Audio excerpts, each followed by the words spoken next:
தொழில்நுட்பத்தை அறியாத முதியவர்கள் இணைய மோசடிகளின் எளிய இலக்குகளாக மாறுகிறார்களா?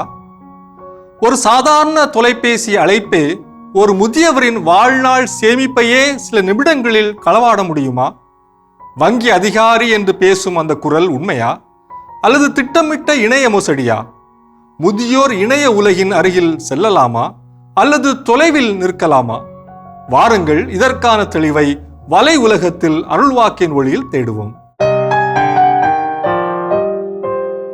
அருள்வாக்கு பகுதி தொடக்க நூல் 27 15 முதல் 22 வரை. ரெபேக்கா தம்முடன் வீட்டில் வைத்திருந்த தம் மூத்த மகன் ஏசாவின் உடைகளில் சிறந்தவற்றை தம் இளைய மகன் யாக்கோபுக்கு அணிவித்தார். அவன் கைகளையும் மிருதுவான கழுத்தையும் வெள்ளாட்டு குட்டிகளின் தோலால் மூடினார்.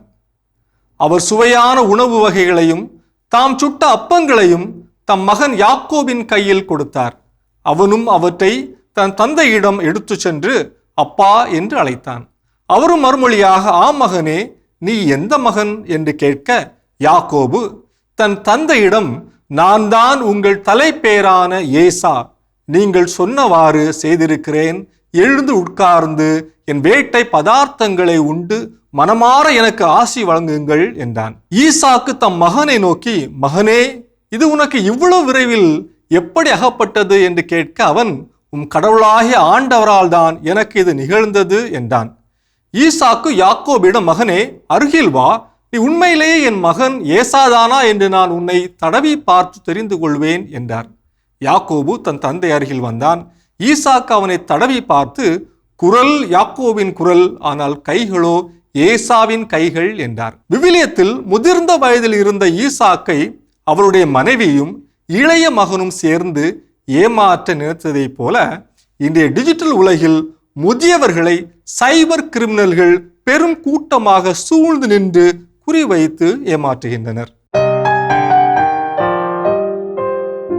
இணைய உலகம் முதியோர்களுக்கு பல வசதிகளை கொண்டு வந்தாலும் அதே உலகம் புதிய ஆபத்துக்களையும் உருவாக்கியுள்ளது. குறிப்பாக தொழில்நுட்பத்தை முழுமையாக அறியாத முதியவர்கள் பலர் போலியான அழைப்புகள், வங்கி மோசடிகள் மற்றும் ஆன்லைன் ஏமாற்றுகளின் இலக்காக மாறி வருகின்றனர்.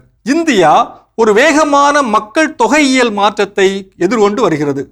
2011ஆம் ஆண்டில் 100 மில்லியனாக இருந்த 60 வயதிற்கு மேற்பட்ட முதியோரின் எண்ணிக்கை 2036ஆம் ஆண்டிற்குள் 230 மில்லியனுக்கும் அதிகமாக, அதாவது 2 மடங்கிற்கும் மேலாக உயரும் என்று கணிக்கப்பட்டுள்ளது. கொரோனா பெருந்தொற்றிற்கு பிறகு சிறாரை போல முதியோரும் அதிகமாக இணையத்தையும் சமூக ஊடகங்களையும் பயன்படுத்துகின்றனர். அவர்கள் வங்கி பரிவர்த்தனைகள், இணையவழி ஷாப்பிங், உடல்நல பராமரிப்பு, மேலாண்மை, பொழுதுபோக்கு, சமூக ஊடகங்கள் மற்றும் இதர செயல்பாடுகளுக்காக இணையத்தை அதிகமாக பயன்படுத்தி வருகின்றனர். முதியவர்கள் தனிமையில் இருப்பது, அவர்கள் ஒருவர் மீது வைக்கும் அளவுக்கு அதிகமான நம்பிக்கை, நினைவாற்றல் குறைபாடு, ஏமாற்றத்தை வெளியே சொன்னால் பலரும் கிண்டல் செய்வார்களோ என்ற பயம், தொழில்நுட்பத்தை பயன்படுத்துவதில் போதிய அனுபவம் இல்லாதது போன்ற காரணங்களே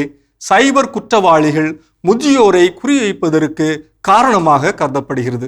முதியவர்களுக்கு எதிராக பதிவு செய்யப்பட்ட மொத்த சைபர் குற்ற வழக்குகளில் அடையாள திருட்டு, அதாவது ஐடென்டிட்டி தெஃப்ட் மட்டும் 33%, மெய்நிகர் ஆள் மாறாட்டம், அதாவது அதிகாரிகளைப் போல நடித்து நம்ப வைப்பது என்பது 62% உள்ளது என்று சொல்லப்படுகிறது.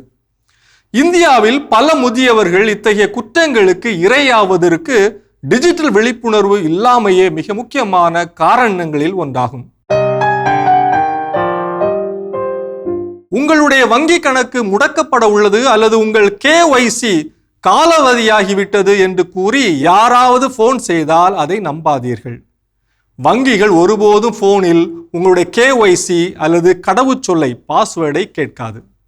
கேட்டால் உடனடியாக இணைப்பை துண்டித்து விடுங்கள். வாட்ஸ்அப் அல்லது SMS மூலம் வரும் அரசினுடைய இலவச உதவித்தொகை, பென்ஷன் உயர்வு அல்லது விலை உயர்ந்த பரிசு விழுத்துள்ளது போன்ற செய்திகளை நம்பி அதில் இருக்கும் லிங்குகளை நீங்கள் கிளிக் செய்யாதீர்கள். சில நேரங்களில் உங்கள் உறவினர் அல்லது தெரிந்தவர் போல பேசி நான் அவசரமாக மருத்துவமனையில் இருக்கிறேன், எனக்கு பணம் அனுப்புங்கள் என்று மெசேஜ் வரலாம். பணம் அனுப்புவதற்கு முன் அந்த உறவினருக்கு நேரடியாக போன் செய்து பேசி உண்மையை உறுதிப்படுத்திக் கொள்ளுங்கள்.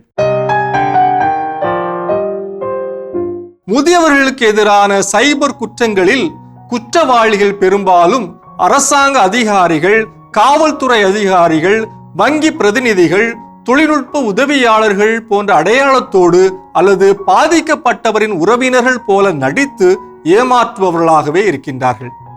எனவே முதியவர்கள் இணையதளங்களை பயன்படுத்தும் போது மிகவும் கவனமாக இருக்க வேண்டும். ஏனென்றால் சைபர் குற்றவாளிகள் பெரும்பாலும் அவர்களின் பயம் அல்லது அறியாமையை பயன்படுத்தி ஏமாற்ற முயற்சிக்கிறார்கள். முதுமையில் வாடிய ஈசாக்கை ஏமாற்றியவர்களைப் போல எளிதில் ஏமாந்து போகாமல் முதுமையிலும் தனிமையிலும் தவிக்கும் முதியவர்கள் தங்கள் அனுபவத்தாலும் ஞானத்தாலும் இந்த சைபர் ஆபத்துக்களை எதிர்கொள்ள தங்களை தகுதிப்படுத்திக் கொள்ள வேண்டியது இக்காலத்தினுடைய கட்டாயமாக இருக்கிறது. இது வலை உலகம் 360 டிகிரி டிஜிட்டல் உலகிற்கான உங்கள் அகராதி.